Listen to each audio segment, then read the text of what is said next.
welcome back to Nia Handcrafted. I am a candle and soap maker in the Pacific Northwest. I do lotions and potions and infusions, and I just got some lovely organic dried herbs for some infusions, and I wanted to remake a moon salve, and I'll take you along with me for that journey if you like. If you are new here, thank you so much for stopping by. You can subscribe to our channel and follow us as we grow. And if you're coming back to us, or if you are following us over on Instagram at niyyah.handcrafted, thank you so much for popping over. I have a few considerations for making salves. It took me a long time for my salves and balms to get the recipe just right, and there was a careful play of what oil to use, what butter to use. I'll talk a little bit more about that later. For this moon salve, we're infusing an evening primrose oil with some arnica, lemon balm, calendula, white willow bark, cramp bark, and lemon balm. I knew there was one more. If you are interested in salve making and a recipe, then please let us know. This one is using ones that are a little bit more spendy. For example, organic evening primrose oil and avocado butter. And if you're buying them in really small quantities, it may or may not be worth it for you. If you're making a large batch for a bunch of friends, or if you're considering selling, it may be worth the investment. I really like avocado butter in salves as opposed to shea or some others, just because of the way that it glides on the skin. So that's up to you to kind of play with. But if you're interested in a formulation that I use just using beeswax, olive oil, and shea butter, those are things that you might have around your house, then let me know in the comments below and I'll be happy to walk you through a recipe. The first, you're going to watch what happened yesterday, which was the infusion of the oils. Many infusions that I have going are ones that just are the herbs or powders that are sitting in a cool, dark place for 6 weeks. But I got these herbs and I really wanted to get this salve brewing. So I chose to do a warm infusion, so I'll walk you through that first. If you are interested in the other way, I'll be making another salve video. And if it's one that you want to see the recipe for so that you can try it out, then let me know. I'm happy to share as we all grow on this journey together. This is beautiful organic virgin evening primrose oil and my dried herbs. You only use dried herbs. You don't want any water in this oil mixture because the whole thing will go bad right away. That's a great medium for bacteria. So I'm just covering my herbs that I selected with this light golden oil to get a little bit darker as the oil infuses. And since we want to protect the qualities of the herbs and the oil, we're going to do a warm infusion by placing this glass into a double boiler at a low to medium heat, and it's never going to go above a simmer. I like this glass pitcher from IKEA because it curves outward so that there's no condensation that gets into the product, because we definitely don't want any water to get in. We're just going to take that out after a couple hours and let it cool. And then after the cooling time, I'm going to get ready to filter it. I use an organic unbleached cheesecloth, and I just put that over another one of those glass pitchers and secure it with a rubber band. And then I'm just going to sieve out all of the whole particles, and then what I'll have left remaining is a beautiful infused oil. That gold color intensified, and it smells really earthy and just beautiful, and I can't wait to get this into the salve.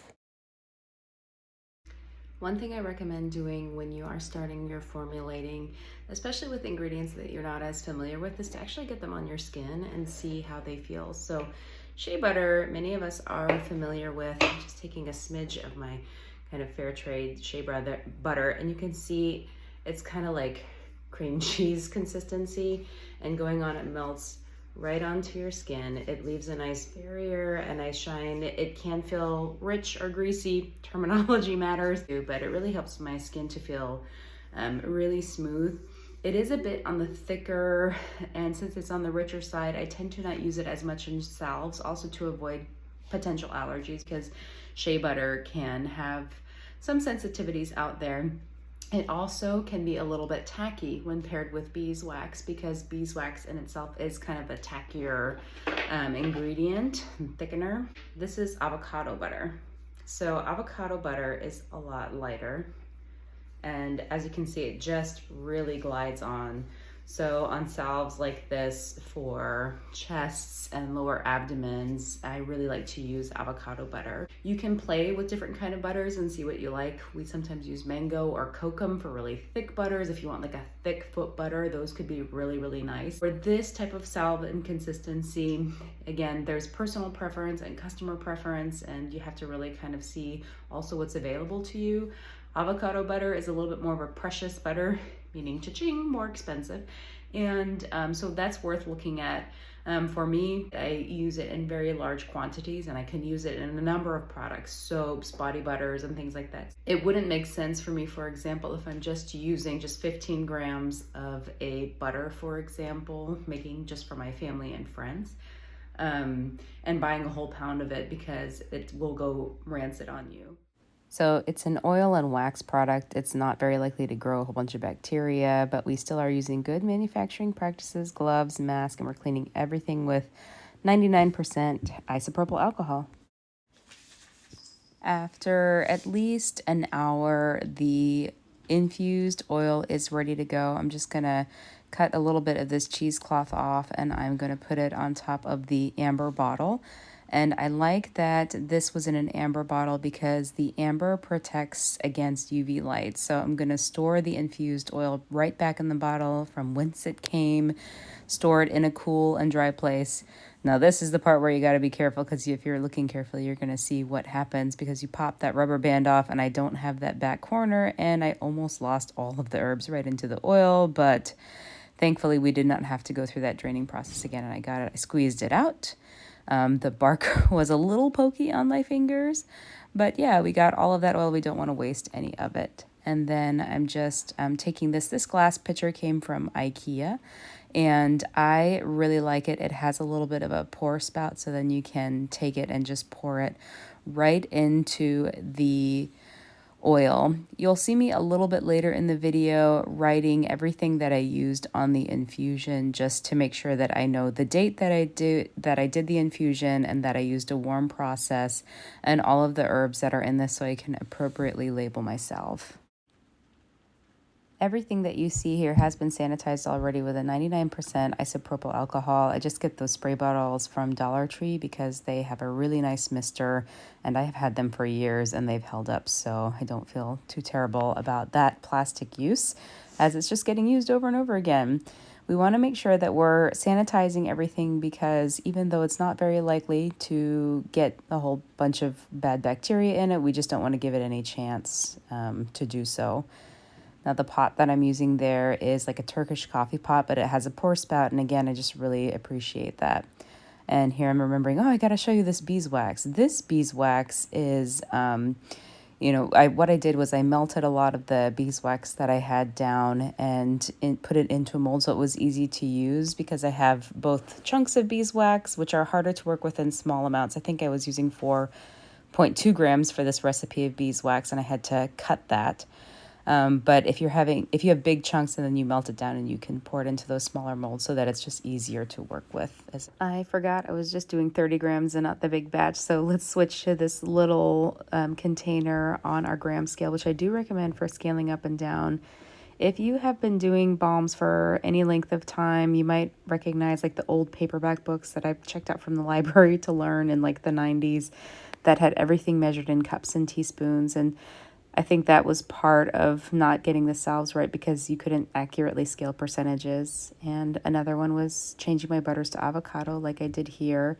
And just understanding that, there's safety usage ratios and also different consistencies for essential oils. So, don't say 15 drops, tell me how many grams I need. And that has been really helpful in making my salves and balms. And here I'm going to show you a trick that actually got kind of cut out in the last video for fragrance oils or oils like measuring. If you put a chopstick or something straight, this is the straight end of my metal spoon, right up against the edge of your glass bottle, you can pour straight down, and then it won't spill down the side and you'll have less waste. I'm just going to move everything back into this heat-resistant container. Some people use Pyrex or similar. I have seen all manner of things that I've gotten thrifted at Goodwill. So as long as it's in really good condition, you don't really need to spend a lot to get started. So don't let anybody make you feel like you need really fancy equipment. You can totally use a Pyrex as your double boiler method to get going on the salves. So you want to heat this slowly. So I put it on a little bit less than medium heat into a double boiler to make sure that that's a nice slow even heating. And then I'm going to prepare my heat sensitive ingredients. So this is a wheat germ based vitamin E, not soy, to kind of avoid some sensitivities. And I include this not as a preservative. I've heard people refer to it as a preservative, but typically this is included at like 0.5 to 1% of recipes for salves or oil-based recipes just to prevent rancidity. So trust your nose if you have a natural salve. If it smells like off, then it probably is. So to make sure that my essential oil blend is safe, I go to EO Calc.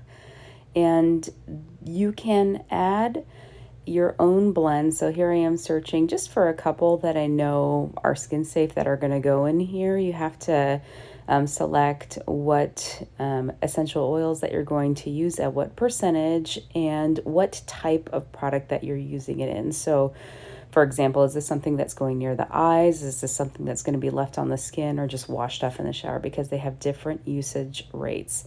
And so it's super simple to use, and you can make sure that what you're using is safe. And recently, some usage rates were changed. So just make sure that you are rechecking if it's been a while since you looked.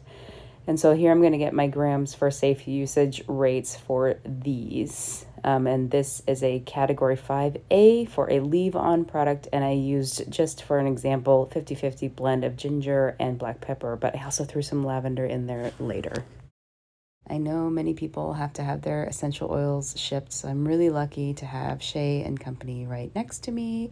They are in Milwaukee, Oregon, so very close to Portland and dangerously close to me on one of my work sites. So I can always go over there and get what I need and then some more of what I don't need. It's just very easy to add up. But I've been happy with their quality. They come in nice glass bottles that are amber to protect from UV light, so I can protect the potency of my essential oils. And we're melted through. Get that off the heat as soon as you see this. You want to work moderately quickly because you're adding cool ingredients into this heated up mixture so that you don't get clumps and you get everything mixed in really quickly and well incorporated. And I'm just giving it a gentle stir.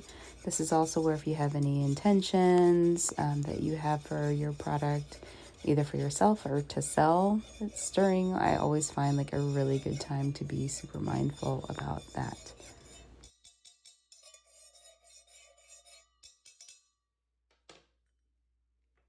You don't really need to do anything more to the mixture. You just pour it now into your sanitized container and you let it cool. And if you have got your proportions right on the salves, it's going to start setting up fairly quickly, especially in a small proportion just like this. Do not forget to label your infusion. There's nothing worse than not being sure if you used olive oil or if this was calendula or a safflower infusion. Are those calendula or dandelion? So you don't want to rely on your memory, especially not mine. I definitely have that ADHD brain, and if I don't take copious notes or pictures, then I won't remember. And I have totally made infusions of what I thought were in olive oil, but one can never be sure, and then you can't really sell that, can you?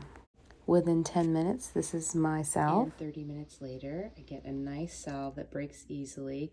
I'm going to educate my clients about using clean, dry hands to keep my salve with a nice long life, and we'll do a skin demo. I think you'll see that it absorbs really quickly, but still leaves a great barrier. So I love it, and it's taken years to get it right, and now I think it is. And if you'd like to learn how to make a salve, let me know in the comments below. Bye.